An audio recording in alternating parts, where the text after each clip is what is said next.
cantik, senang banget hari ini adalah video spesial aku karena aku bakal bikin makeup tutorial ala mahasiswa baru dan sekalian menjawab pertanyaan-pertanyaan dari kalian. Semoga lengkap ya dan semoga menjawab rasa penasaran kalian. Dan aku ini sengaja pakai baju putih-putih karena aku pengen berkostum ala mahasiswa baru aja gitu. Karena kan nanti pas di Mokaku UPI kalian harus pakai kemeja putih, kerudung putih sebenarnya. Terus aku juga pakai tas.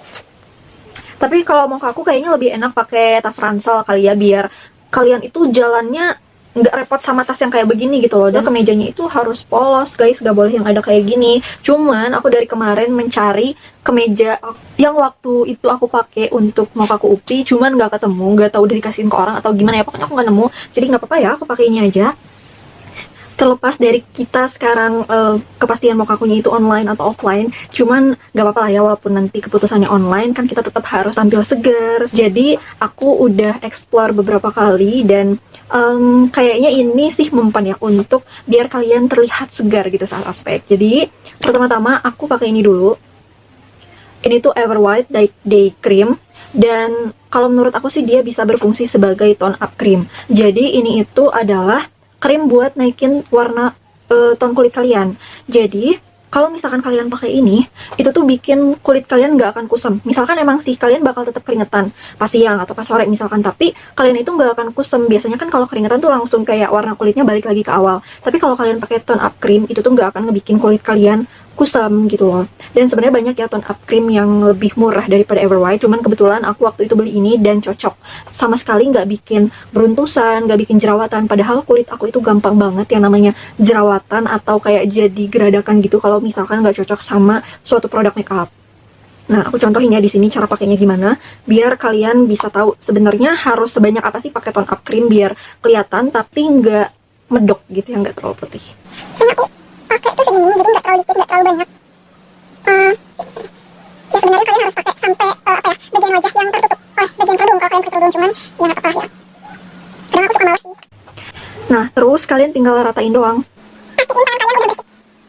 Ini sebenarnya nggak terlalu kelihatan ya di kamera, tapi sumpah ini tuh bener-bener bikin wajah nggak kusam. Perhatiin, soal hidung juga harus kalian kasih. Sebenarnya bawah mata juga harus kalian kasih deh, cuman biasanya aku sih males. Didapat aja gini sisa-sisanya. Sebagian jidat nih, perbatasan antara rambut sama siput. Kalian jangan sampai kalian tuh kelihatan doang gitu loh. Ada bagian yang nggak cerahnya. Sebenarnya kalau emang kalian nggak suka pakai bedak, terus kalian cuman pakai si tone up cream yang ini, itu udah cukup banget. Oh ya, BTW ini manfaatnya banyak ya. Nggak cuman buat kelihatan atau membuat kulit kita cerah, tapi ini tuh udah mengandung perlindungan UV. Jadi kalian nggak usah takut lagi gosong nggak apalah, karena ini udah mengandung atau membuat kulit kalian terlindungi dari sinar matahari. Terus juga dia punya efek melembabkan. Kalau untuk kulit aku yang berminyak, ya memang dia melembabkan. Cuman kalau untuk kulit kalian yang kering, aku nggak tahu ya, mungkin boleh dicoba dulu aja. Terus juga dia mengandung antioksidan, jadi dia bisa sekaligus mencegah penuaan dini. Itu wanginya sejauh ini menurut aku enak. Terus dia nggak bikin berminyak, malah menurut aku ya dia itu nahan minyak. Dan emang bener-bener bikin muka cerah, wajib kalian coba, oke? Aku pengen cerita dulu kesan aku waktu mau kaku tahun 2016 ya, karena aku angkatan 2016. Rame banget, bener-bener rame. Jadi itu dimulai dari pagi-pagi banget. Kita harus udah kumpul kalau nggak salah jam 6 atau setengah 7. Nah, berhubung aku itu orangnya ngaret parah, kayak susah aja gitu buat on time waktu itu. Jadi aku dan orang tua memutuskan untuk nginep di hotel terdekat di UPI. Gak akan aku sebutin apa, yang pasti itu hotelnya murah. Kenapa sih nggak sendiri? Kenapa sih nggak ngekos bareng teman aja? Dulu aku belum punya kenalan yang emang deket banget. Terus juga emang aku nggak kepikiran untuk nginep di kosan teman. Jadi ya udah 4 hari itu aku nginep di sebuah hotel murah di dekat UPI. Jadi tinggal nyebrang aja, tinggal jalan gitu kan. Nah, rame sih. Ada yang bilang, takut dibentak-bentak, komdis. Nggak sama sekali sih menurut aku. Nggak serem sama sekali. Dan kalau ada yang bilang, takut ada senioritas dan lain sebagainya, nggak ada, nggak akan kalian temuin. Apalagi di Mokaku. Itu tuh kayak kesan pertama yang bikin kalian akan kangen terus gitu loh kalau menurut aku ya. Terus di situ emang banyak banget acara, jadi emang padat. Dari mulai kuliah umum yang nanti diisi oleh rektor-rektor. Oh ya, sebelum diisi kuliah umum oleh orang-orang penting, kita itu nanti kayak bakal tiap pagi ya ada pematerian sama kakak pembimbing. Aku lupa namanya apa ya, pokoknya pembimbing gitulah. Nanti kita dibagi beberapa kelompok, terus ya kayak sharing aja seharusnya mahasiswa itu kayak gimana sih, apa yang harus kita lakuin di perkuliahan. Jadi jangan takut kalian tuh pas masuk kuliah merasa buta, nggak tahu harus apa-apa, karena memang nanti saat mau kaku kalian itu bakal dibimbing banget. Makanya rugi parah untuk kalian yang nggak ikut mau kaku. Rame, jadi gimana ya, nanti kan kalau saat perkuliahan pasti teman kalian itu cuman ya dari jurusan kalian aja gitu loh. Aku pendidikan matematika ya pasti temannya dari pendidikan matematika doang. Tapi dengan adanya Mokaku ini kita tuh jadi kenal jurusan-jurusan lain gitu loh. Habis itu kan tadi yang udah aku jelasin, kita bakal dapat kuliah umum selain dari rektor, dari dosen-dosen, ada juga dari mahasiswa yang berprestasi, ada alumni yang berprestasi. Waktu tahun aku itu kebetulan alhamdulillah ngundang Pak Ridwan Kamil. Itu panutan parah sih. Terus juga ngundang Ustadz, tapi aku lupa Ustadz siapa ya. Pokoknya terkenal, nanti kalau aku ingat aku tulis di sini. Terus juga ada demo UKM. Nah, demo UKM itu apa sih? Jadi Karena kalau apa istilahnya di kampus itu ekskul itu kan kalau di sekolah sedikit ya, nggak terlalu banyak kayak di universitas. Tapi karena di universitas itu banyak dan di UPI itu jumlahnya 60 lebih, makanya dibikin yang namanya Expo UKM. Oh iya, tahapan Mokaku UPI ini ada 4 hari. Yang pertama itu bakal ada kuliah umum, terus yang kedua juga kayaknya masih kuliah umum tapi oleh eksternal gitu ya, nggak oleh dosen-dosen UPI. Jadi bagian internalnya itu hanya di hari pertama, yang keduanya itu langsung ada bintang tamu. Hari ketiga itu kalian ada Mokaku fakultas. Jadi kalian nanti diarahkan ke fakultas masing-masing, terus kuliah umumnya di situ. Biasanya lebih ke arah apa ya? Pembacaan tata tertib fakultas kayak gimana, terus apa ya? Mata kuliah di fakultas itu tuh kayak gimana, dosen-dosennya siapa aja, kayak gitu. Dan juga biasanya di hari tersebut juga dijelaskan ospek jurusan, kayak gitu kan. Nanti setelah Mokaku universitas, kalian bakal ada yang namanya ospek atau Mokaku jurusan. Di ospek itu bener-bener banyak manfaatnya. Entah itu kalian nanti bakal ngelanjutin ke himpunan ataupun tidak, tapi ospek itu memberikan apa ya, istilahnya tuh membangun kepribadian kemahasiswaan kita menjadi lebih baik. Bahasa apa deh tuh, pokoknya kalian tuh bakal belajar disiplin, belajar kekeluargaan, belajar mandiri, belajar berpikir kritis dari ospek itu sendiri. Entah itu Mokaku UPI, Mokaku universitas ya maksudnya, atau Mokaku fakultas, atau Mokaku jurusan. Pokoknya kalian harus ikutin semua rangkaiannya karena sumpah rame banget. Jadi Mokaku itu intinya membuat kita yang ngerasa, aduh aku kayaknya belum siap jadi mahasiswa, aduh aku kayaknya masih banyak banget pertanyaan yang belum terjawab. Nah, semuanya itu bakal dikabulin di Mokaku kayak gitu. Duh, aku tuh ansos, anaknya aku gimana ya, belum punya teman, nggak bisa kenalan gitu.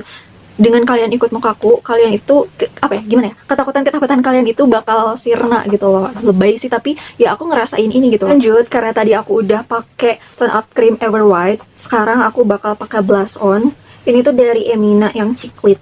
Warna apa ya ini? Udah luntur lagi. Sebenarnya aku jarang banget pakai ini sih, karena aku lebih prefer untuk pakai lipstick. Cuman takutnya aku memberikan contoh tidak higienis pada kalian, jadi aku pakai ini aja deh. Karena memang sama aja sih warnanya ketika kita pakai lipstick buat di pipi. kalian ini pakainya dikit-dikit ya, benar-benar dikit-dikit, karena ini tuh apa ya, langsung kelihatan gitu warnanya natural ya. Langsung digosok, jangan didiemin, karena ini tuh kayak langsung ngeresap gitu ya menurut aku. Kelihatan gak sih bedanya? Kalau di kamera nggak kelihatan ya. Cuman aku pakainya segitu aja karena aku pernah pakai banyak. Karena aku ngerasa warnanya tuh nggak langsung keluar gitu loh. Tapi ternyata pas aku pakai banyak malah jadi kayak badut. Jadi aku cuma berani pakai 2 tetes. Kenapa sih harus pakai blush on? Karena menurut aku blush on itu ngebuat muka kita lebih hidup. Jadi kalau dari jauh itu kelihatan merona lah, nggak pucet, nggak kayak triplek gitu kan. Lanjut ya ke pertanyaan.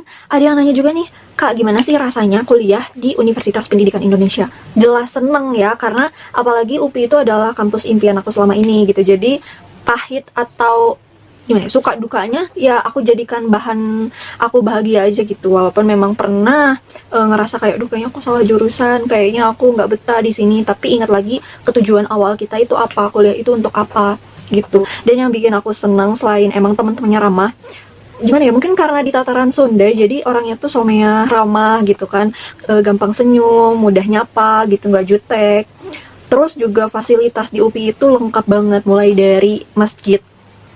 Dan masjidnya itu adalah masjid kampus terbesar se-Asia Tenggara, Masjid Al Furqon kayak gitu. Kalau nggak salah sih yang ngebangun Masjid Al Furqon itu sama kayak yang ngebangun Masjid ITB, Masjid Salman ya. Lasarnya bisa di apa ya, biasanya dipakai untuk orang-orang berteduh, belajar bareng, ngecas gitu kan, karena setiap tiangnya itu ada colokan buat ngecas.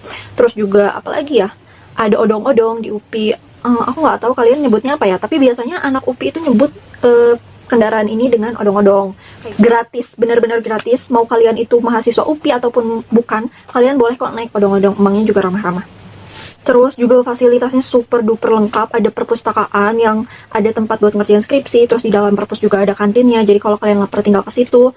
Terus ada fasilitas wifi-nya juga. Dan menurut aku perpus UPI ini lengkap banget sih, gede dan nyaman untuk kita skripsian, ngerjain tugas, belajar bareng sama teman. Terus fasilitas olahraganya lengkap, ada kolam renang yang udah berstandar nasional kalau nggak salah ya.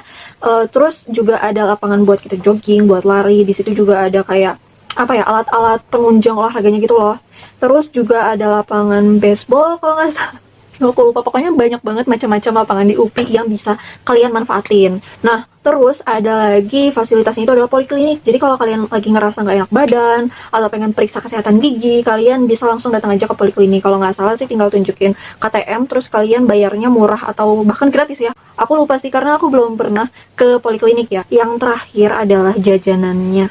Cuy, lengkap parah, dari mulai yang goreng-gorengan, yang kuah, makanan berat, terus juga cemil-cemilan. Intinya kalian jangan takut kelaparan di UPI, karena UPI tuh kayak, ini UPI, terus di sini tuh emang jajanan semua gitu loh. Mulai dari yang murah, sedang, sampai mungkin ya lumayan lah ya, tapi enak-enak. Terus ada juga nih taman-taman hijau yang pas banget buat kalian yang kayaknya lagi penat, habis kuliah tuh kayaknya jangar gitu kan, habis belajar yang rumus-rumusan, atau lagi banyak tugas. Kalian bisa banget ngadem di Taman Partere atau di Taman Bareti. Kalian bisa pilih salah satu. Kalau aku sih lebih apa ya, suka untuk ngadem di Taman Partere karena suasananya itu redup tapi nggak serem gitu loh, redup tapi sejuk. Terus di situ kalian bisa lihat ada angsa, ada ikan-ikan, ada pokoknya banyak deh. Gak banyak juga sih, ya segitu aja, cuman itu bener-bener apa ya, relaxing banget untuk kita yang jangar habis kuliah. Terus juga memang di situ biasanya dipakai untuk mahasiswa yang lagi rapat atau lagi nugas bareng untuk diskusi di situ. Emang multifungsi sih, pokoknya setiap sudut UPI tuh kayaknya emang bisa dijadiin bahan kalian ngumpul. Pokoknya spot-spot di UPI itu sangat-sangat amat instagramable. Jadi ya buat kalian yang memang suka foto-foto juga tapi bingung harus di mana, kalian cukup jalan-jalan aja di UPI karena pasti langsung nemu. Di kolam renangnya juga bisa, di Taman Partere bisa, di Taman Bareti bisa. Biasanya Taman Bareti ini adalah tempat favorit untuk mahasiswa baru foto-foto, karena biasanya kan nggak anak UPI kalau misalkan nggak foto di depan isola kayak gitu. Nah, terus juga ada satu lagi nih. UPI itu punya Museum Nasional Pendidikan. Museum Pendidikan Nasional gitu. Ini kalau nggak salah sih tiket masuknya cuma 5.000, tapi dia itu buka cuman sampai jam 3:30 kalau nggak salah ya. Ini lengkap banget. Jadi dia itu di dalamnya ada menampilkan pendidikan dari zaman dulu sampai bahkan yang zaman canggih gitu loh, zaman yang teknologi udah berkembang parah. Di situ ada, dan di dalamnya juga banyak banget spot instagramable. Jadi explore sendiri deh sama kalian.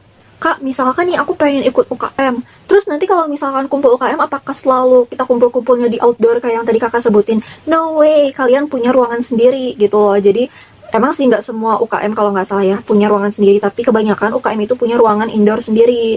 Karena biasanya kumpul UKM itu kan rutin ya antara 2-3 kali seminggu, nggak mungkin dong di outdoor terus. Makanya disediakanlah gedung yang namanya gedung PKM atau gedung Geget Winda. Nah, karena aku kulitnya oily, aku itu nggak berani ya kalau misalkan keluar terus kayak cuman pakai krim doang. Makanya aku harus ngelapisin muka aku pakai bedak lagi. Dan kalau di muka aku itu kan nggak mungkin ya kayak kita tuh too much gitu loh dandannya. Jadi aku pilih dan prefer kalian pakai bedak ini. Itu bedak Marks. Kalian pasti udah tahu kan ini karena bedak sejuta umat. Kalian bisa pilih metode pemakaiannya, entah itu kalian pakai sponsnya. Aku langsung pakai sponsnya sih. Kayak gini. Di bawah mata juga jangan lupa. Di sini, pokoknya di bagian-bagian yang kalian rasa bakal berminyak. Nah, kalian bisa pakai sponsnya atau pakai kuas, mungkin biar nggak terlalu medok gitu loh. Aku biasanya ngelatihnya pakai tangan aja.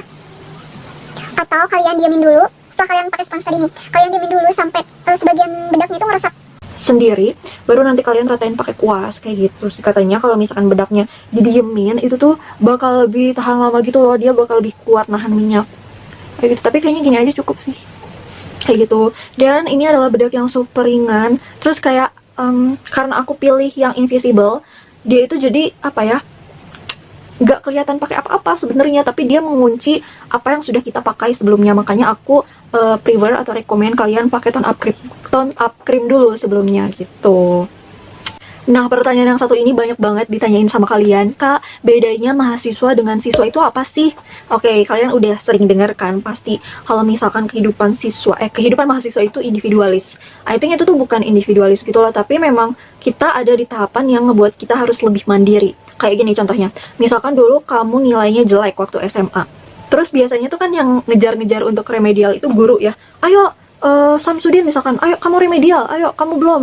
nanti besok terakhir pemasukan nilai, ayo ayo ayo. Kalau kamu nggak ngerespon pun si gurunya bakal neror kamu kan. Tapi kalau misalkan di perkuliahan amit-amit gitu kan kamu dapat nilai jelek, ya kamu yang harus mendatangi dosen tersebut. Assalamualaikum Pak Bu, saya pengen perbaikan atau remedial, apakah boleh bla bla bla bla bla bla. Dan tidak semua dosen memang menerima yang namanya remedial, tergantung mata kuliah, tergantung dosennya, tergantung kebijakan masing-masing deh kayak gitu.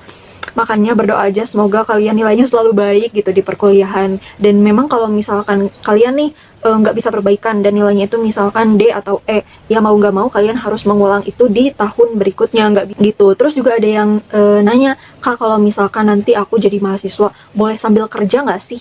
Boleh banget. Kamu mau misalkan ngambil kerja yang part time, aku dari pagi sampai siang aku kuliah, sorenya aku mau deh kerja part time, misalkan entah itu jadi pelayan di restoran atau jadi freelance apapun itu lah. Kebetulan kalau aku sih ngambil jadi freelance model kayak gitu.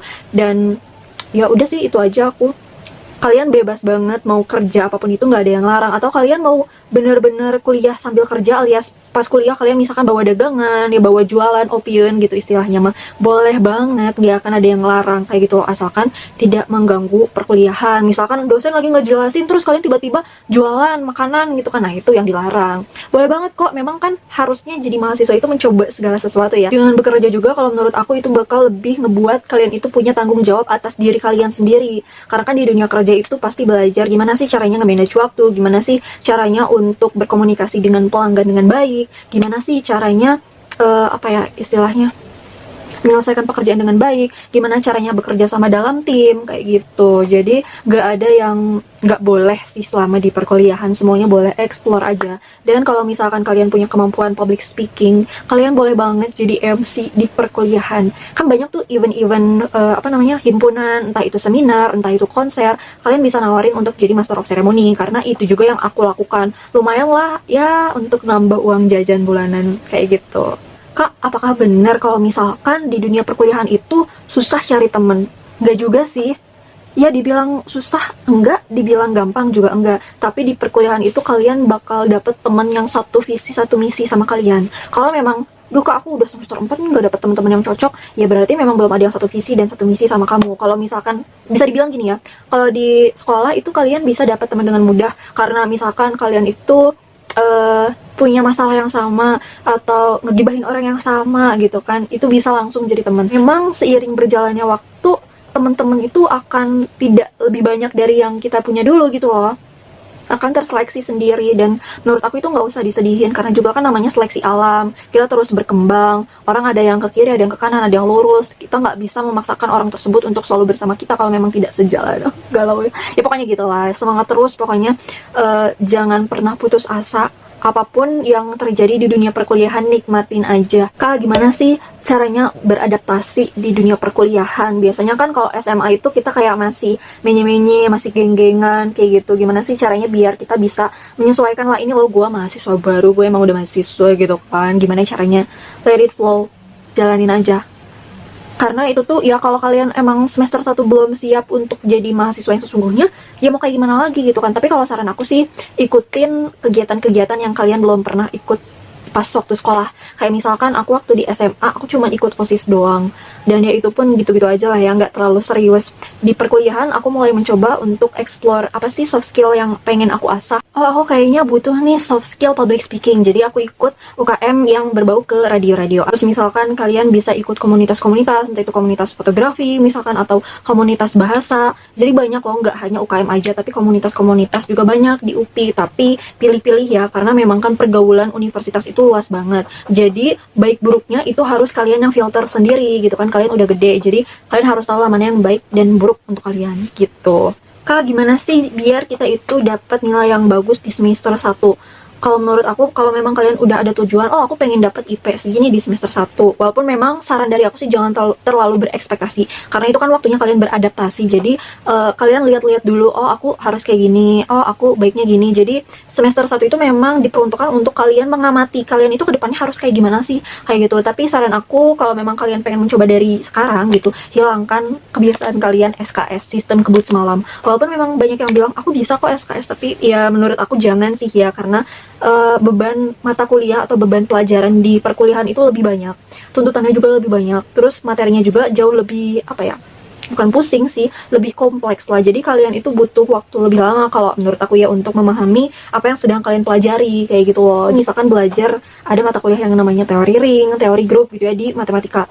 Aku beneran gak tahu itu fungsinya buat apa, karena memang seabstrak itu. Nanti aku bakal tunjukin mungkin di sini kalau kalian mau tahu.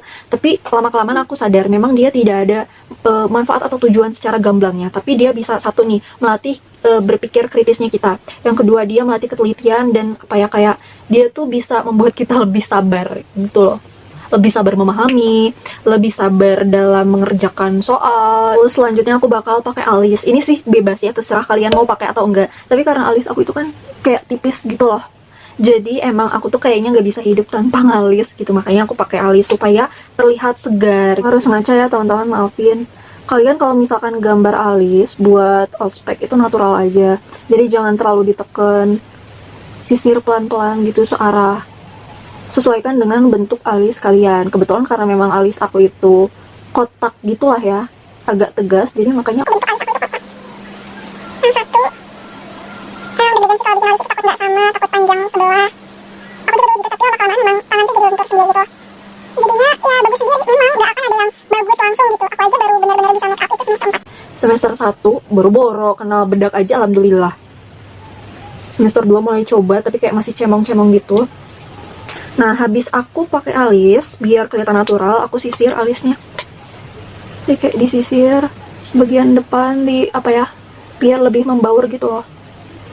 Biar nggak terlalu kelihatan kita itu ngegambar alis. Sebenarnya ini terlalu tebal kali ya kalau buat aspek. Biar sisir aja terus sampai kelihatan natural. Tapi kalau menurut aku ini pas. Tuh. Nggak terlalu kelihatan ngegambar. Tipis aja gitu. Nah, nih tipis, bisa kalian lihat kayak gitu. Aku kalau disuruh pilih, mending kamu nggak lipstikan atau nggak alis. Aku lebih mending pilih nggak lipstikan sama sekali daripada nggak ngalis. Kalau dulu sih aku milih untuk lipstikan ya daripada ngalis. Karena dulu nggak bisa, tapi karena sekarang aku bisa ngalis, aku lebih pilih alis gitu loh. Kalian bisa lihat kan, tanpa aku lipstikan tapi aku ngalis, semuanya itu tampak segar gitu loh, merona. Apakah mau aku online? Tidak tahu, tapi kemungkinan besar sih bakal online ya untuk tahun ini, karena pembelajaran untuk semester depan aja itu udah dipastikan bakal tetap daring atau via online. Apalagi Mokaku yang kita itu harus ngumpulin 7.000 sampai 8.000 mahasiswa baru dalam satu tempat. Gak mungkin kalian kayak, kamu duduknya di jaraknya 2 meter, kamu larinya jangan deket-deket. Terus kebayang kalau misalkan ada satu peserta yang bersin, dia langsung disemprot disinfektan, kan gak mungkin gitu kan logikanya. Terus juga di Mokaku itu kan banyak acara yang kayaknya bakal dempet-dempetan gitu loh, entah itu bikin logo atau lagi expo UKM gitu kan. Ya menurut aku sih prediksinya bakal online, tapi kalian tunggu aja kabar resminya dari BEM Rema atau dari Universitas Pendidikan Indonesia gitu.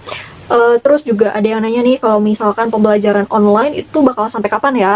Kasihan ini yang nanyanya mahasiswa baru. Kalian mahasiswa baru terus udah langsung disambut dengan kuliah online, tapi nggak apa-apa. Aku juga semester akhir kayaknya bakal wisuda dengan online juga sih. Jadi ya udahlah, nikmatin aja, ini kan pengalaman baru buat kita. Jangan berekspektasi kayaknya online tuh nggak bakal enak deh, nggak akan ada kenangan. Siapa bilang? Cobain dulu aja dulu, nikmati, tetap planning dan tetap lakukan yang terbaik aja. Pokoknya semangat terus, jangan berkecil hati walaupun keputusannya nanti bakal online. Itu nggak bisa ngebuat kalian jadi patah semangat, jadi belajarnya malas-malasan. Jangan, semangat terus. Pokoknya ingat selalu tujuan kalian kuliah itu apa, oke? Libur semester itu berapa lama sih? Kalau yang aku ingat nih, kan semester 1 itu kan Agustus sampai Desember. Berarti ganjil ke genap ya. Semester ganjil ke genap itu kalau nggak salah nggak nyampe 1 bulan, pokoknya sebentar. Tapi kalau dari semester genap ke semester ganjil itu lama, 3 bulan. Nah, biar kalian gak gabut untuk 3 bulan ini gitu, biasanya sih akan diadakan yang namanya SP atau semester pendek. Jadi untuk kalian yang ambis parah, pengen segera lulus gitu, kalian bisa kontrak beberapa mata kuliah. Biasanya sih cuma 2-3 mata kuliah yang boleh dikontrak di semester padat ini. Semester pendek atau padat ya, pokoknya antara itu deh gitu. Dan biasanya sih ada persyaratan khusus ya untuk ikut SP ini. Entah minimal IP-nya harus berapa, aku nggak tahu. Dan mungkin aja di setiap fakultas kebijakannya berbeda-beda ya. Kayak gitu. Gak lanjut, biasanya sih ini yang paling aku sering skip, aku pakai maskara. Itu biasanya seingat aku aja sih, kayaknya terlalu memakan waktu untuk pakai maskara. Tapi penting juga supaya kalian itu nggak kelihatan ngantuk, ya nggak sih? Karena si bulu mata kalian keangkat, itu tuh kalian bakal kelihatan melek terus gitu loh. Dan kebetulan maskara yang aku punya itu sekarang adalah Maybelline yang yang push up drama. Tapi jujur ya, aku lebih suka maskaranya Wardah yang pokoknya warna abu, nanti aku tempel di sini. Kayak lebih kelihatan banget, kayak lebih 3D, terus lebih awet. Biasanya tuh kalau aku pakai yang Maybelline, dia itu beberapa jam juga udah bikin bulu mata aku turun. Aku nggak tahu itu efek penjepit bulu matanya atau karena efek si maskaranya ini. Cuman kalau aku pakai yang Wardah, aku nggak nggak ngerasa bulu mata aku itu turun-turun gitu loh.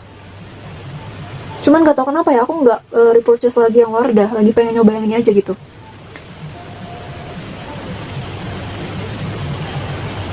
Hati-hati ya kena kerudung. Jangan lupa kalau misalkan kalian pakai maskara, pakai juga yang bawah. Pakainya itu kayak digeser zigzag gitu loh, cuk. Jangan digini-gini ya, bukan atas ke bawah, tapi biar merata, zigzag atas bawah kayak gitu. Nah, ini udah cukup lah. Kelihatan nggak? Kelihatan kan? Itu. Jadi buat kalian yang punya mata sayu, aku sih prefer untuk kalian pakai maskara. Karena biar kalian itu selalu fresh dan enak aja gitu dilihatnya sepanjang hari.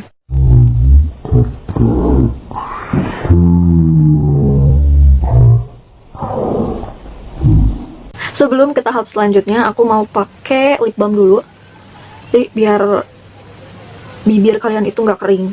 Karena biasanya sih kalau cuacanya lagi panas atau kecapean itu bisa bikin bibir kering ya, apalagi lagi ospek. Gak tau sih kalau emang kalian bibirnya udah kerasa lembab, ya nggak usah. Tapi aku sih lebih baik pakai ya, biar tetap sehat bibirnya. Terus ada yang nanya juga nih, Kak, gimana sih pengisian IRS? Jadi IRS itu kayak KRS kali ya, kartu rencana studi.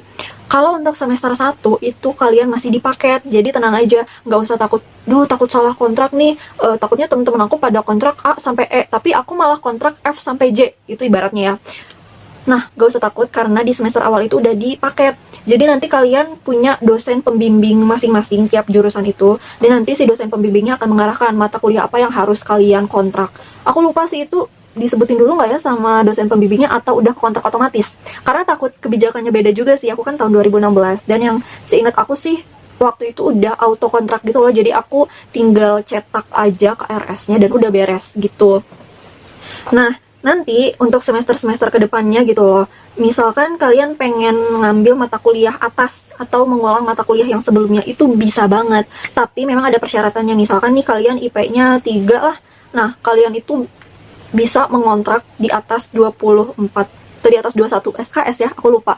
Kalau IP-nya di atas 3,5 baru kalian bisa mengontrak lebih dari 24 SKS atau maksimal 24 SKS ya. Sekitar itulah, pokoknya semakin tinggi IP kalian itu bisa mengontrak lebih banyak mata kuliah. Tapi sebaliknya, biasanya sih kalau IP kalian kurang dari 2,75, I don't know, mungkin setiap fakultas kebijakannya beda-beda lagi ya. Kalian cuma bisa mengontrak 16 SKS. Jadi pertahankan IP kalian supaya minimal 3 deh. Jadi kalian itu bisa mengontrak SKS rata-rata yang dikontrak oleh teman-teman kalian gitu. Dan gak usah takut ketinggalan, aduh temen-temen yang lain udah pada kontrak belum ya, ada kok batas waktunya. Misalkan nanti diumumin dari tanggal 16 Juni sampai 16 Juli itu waktunya kontrak mata kuliah. Nah kalian jangan kurang dari itu, jangan lebih dari tanggal tersebut kontraknya, kayak gitu. Next aku bakal kasih bonus tips biar badan kalian itu segar dan wangi sepanjang ospek. Karena dulu aku bener-bener pakai yang seadanya aja, ya akhirnya kalau lagi panas aku tuh keringetan, lengket yang gak enak gitu loh. Jadi aku pengen bagi-bagi tips yang jarang banget orang ketahui, gimana sih biar badan kita itu tetap fresh all the time sepanjang waktu saat ospek. Tapi tunggu dulu ya, aku pakai lipstick dulu. Jadi aku pakai ribet banget sih.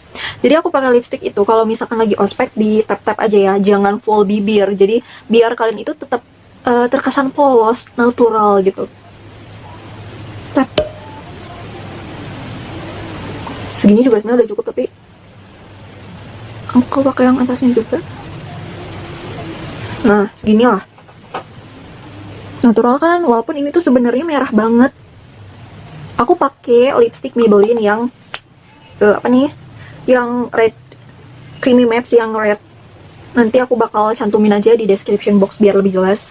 Ini tuh natural banget kan kalau cuma di tap-tap gitu. Keluar garis. Kayak gitu. Nah, lanjut ke gimana sih biar kita itu tetap badannya tuh fresh panjang hari. Yang pertama adalah jangan lupakan pakai deodoran. ya. Ya walaupun kalian nggak terbiasa pakai deodoran, tapi menurut aku ini perlu sih untuk kemaslahatan bersama juga, untuk ketenangan bersama juga. Kan nggak enak ya kalau misalkan kalian itu udah keringetan, terus kalian duduk bersebelahan dengan teman-teman baru kalian, terus kecium gitu loh bau-bau gak enaknya. Jadi aku sangat rekomen banget untuk kalian pakai deodoran. Ini juga kalau menurut aku yang nggak bikin baju putih kalian kuning, terus juga ketika kalian keringetan itu tuh nggak bikin malah makin deras. Justru ini ngekunci supaya ketek kalian itu kalaupun ia keringetan, ia nggak akan nyampe baju kalian basah gitu loh, dan tetap wangi pastinya. Terus kalian suka ngerasa nggak sih kalau misalkan kalian pakai parfum atau apapun itu untuk bikin badan kalian wangi, tapi kok nggak tahan lama ya, tapi kok baru 2 jam, baru 1 jam udah pudar gitu, udah bye wanginya. Nah, aku punya tips dan trik yang mungkin bakal berguna banget buat kalian. Jadi sebelum kalian pakai parfum atau pakai hand body yang bikin badan kalian wangi, kalian pakai minyak kayu putih dulu. Sebenarnya kalau kalian nggak suka minyak kayu putih, kalian bisa ganti pakai minyak telon. Cuman memang aku sih lebih suka pakai minyak kayu putih karena memang sekalian menghangatkan badan aku aja, dan hangatnya tuh nggak bikin gerah atau nggak bikin panas gitu. Jadi aku sih suka ini. Cuman kalau emang kalian takut panas, takut apa, pakai aja minyak telon atau ya minyak apapun itulah yang kalian suka gitu loh. Karena si minyak itu tuh bakal kayak ngekunci kandungan setelahnya yang bakal kalian pakai. Kalian pakai hand body, tapi sebelumnya kalian pakai ini. Nah, si wangi hand body-nya itu bakal lebih tahan lama dan wanginya tuh wangi bayi. Jadi ketika kalian keringetan, terus kalian cium, itu tuh bakal enak wanginya tuh kayak apa ya, wangi bayi, bukan wangi asem atau wangi yang gak enak gitu. Kalian wajib coba ya pokoknya. Terus selanjutnya ini pakai hand body ya. Jadi sebelum kalian pakai parfum, kalian wajib banget pakai hand body. Tapi kalau misalkan kalian kurang suka hand body, ya terserah sih kalian mau skip. Cuman kalau kalian pengen wanginya tahan lama, aku prefer pakai hand body. Dan aku baru aja kemarin beli ini. Aku nggak nyangka wanginya bakal wangi banget, banget, banget. Ini tuh gimana ya, wangi bunga, tapi wanginya tuh nggak norak gitu loh. Ini kandungannya juga nggak lengket. Ya, licin kayak air-air gitu loh. Nggak apa ya, nggak meninggalkan kesan nempel lengket gitu, nggak sama sekali. Wanginya aku suka banget, kayak apa ya, wangi bunga tapi ada wangi bayinya gitu loh. Kalian pokoknya wajib coba. Tapi buat kalian yang mungkin cowok terus nonton ini, kalian mungkin bisa pakai hand body yang lain ya, yang tidak terlalu mencolok wanginya, kayak hand body yang variannya susu atau variannya buah. Itu kan lebih soft daripada hand body yang bunga-bungaan kayak gitu. Nah, terus selanjutnya apa, pakai parfum. Ini parfum andalan aku. Kalau kalian nonton video aku yang pertama, kalian udah tahu pasti aku suka banget sama parfum ini. Pastikan sebelum kalian semprot ini di apa namanya, baju kalian, kalian semprot dulu di bagian-bagian yang udah, bagian-bagian badan yang udah kalian kasih hand body. Semprot, semprot, semprot. Bagian-bagian yang harus disemprot adalah belakang telinga, leher, pergelangan tangan, dan juga kayak daerah bawah-bawah ketek gitu loh. Kalau menurut aku ya, ini tuh bener-bener wanginya segar banget. Tahu aku boleh ya bawa parfum atau bawa bedak kayak gitu, asal nggak too much dan tidak memakai ini saat pematerian. Jadi pakai di tempat yang seharusnya, entah itu di WC atau nanti saat istirahat. So itu dia tadi make up natural ala-ala mahasiswa baru yang bisa kalian contoh di rumah. Lihat deh, hasilnya bener-bener natural kan, nggak lebay, nggak kelihatan pakai lipstick, mata on, alis juga. Terus juga blush on mungkin nggak terlalu kelihatan ya di kamera. Semoga jawaban-jawaban aku tadi menjawab rasa penasaran kalian yang udah nggak sabar nih pengen jadi mahasiswa semester 1 di Universitas Pendidikan Indonesia. Tapi kalau misalkan kalian masih ada pertanyaan yang mengganjal atau pengen ditanyain, seperti biasa, gunakan kolom komentar untuk bertanya ya. Dan kalian juga bisa kenalan sama aku lebih jauh dengan cara follow Instagram aku ya, @mc.model.icis ya. Nanti aku follow back. Dan kalau misalkan kalian pengen request, Kak, aku pengen dong kakak ngebahas apa, misalkan seputar mahasiswa baru, seputar perupian lagi, atau yang lainnya, kalian juga bisa request di kolom komentar. Aku sangat terbuka banget sama kritik, saran, dan masukan dari kalian. Thank you so much, geng cantik. Hidup mahasiswa!